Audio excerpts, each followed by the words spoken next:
So మనతో పాటు ప్రస్తుతం మినిస్టర్ సీతక్క ఉన్నారు, ఆవిడతో మాట్లాడదాం.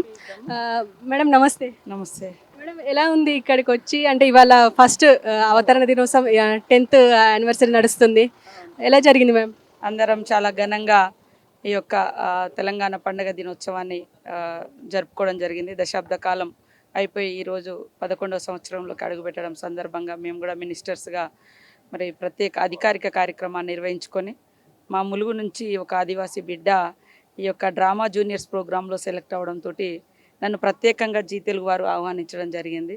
అంటే దాదాపుగా అంటే మారుమూల అటవీ ప్రాంతాల నుంచి, ఆదివాసీ ప్రాంతాల నుంచి ఇలాంటి పట్టణాల్లోకి వచ్చి ఆర్టిస్టులుగా లేదా ఇట్లాంటి షోస్ ఎప్పుడు కూడా చేసినటువంటి దాఖలా లేవు.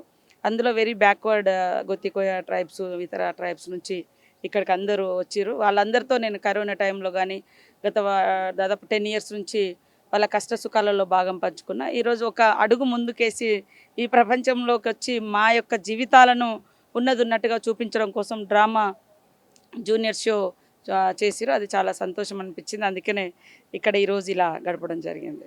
మేడం ఒకటి పొలిటికల్గా ఏంటంటే ఒక రూమర్ నడుస్తుంది. అంటే టీపీసీసీ రేవంత్ రెడ్డి ఇప్పుడు సీఎం అయ్యారు కాబట్టి మీరు అయ్యే అవకాశం ఉంది టీపీసీసీ అని చెప్పేసి ఒక రూమర్ వస్తుంది. ఎంతవరకు నిజమయ్యే అవకాశం ఉంది? ఒకవేళ వస్తే మాకు కూడా సంతోషమే. మీరేమంటారు?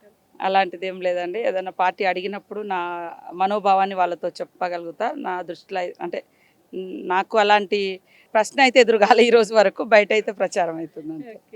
అండ్ మేడం ఇప్పుడు ఆల్రెడీ రాష్ట్రగీతం మీద కాంట్రవర్సీ నడిచింది, ఇప్పుడు లోగో మీద కాంట్రవర్సీ నడుస్తుంది.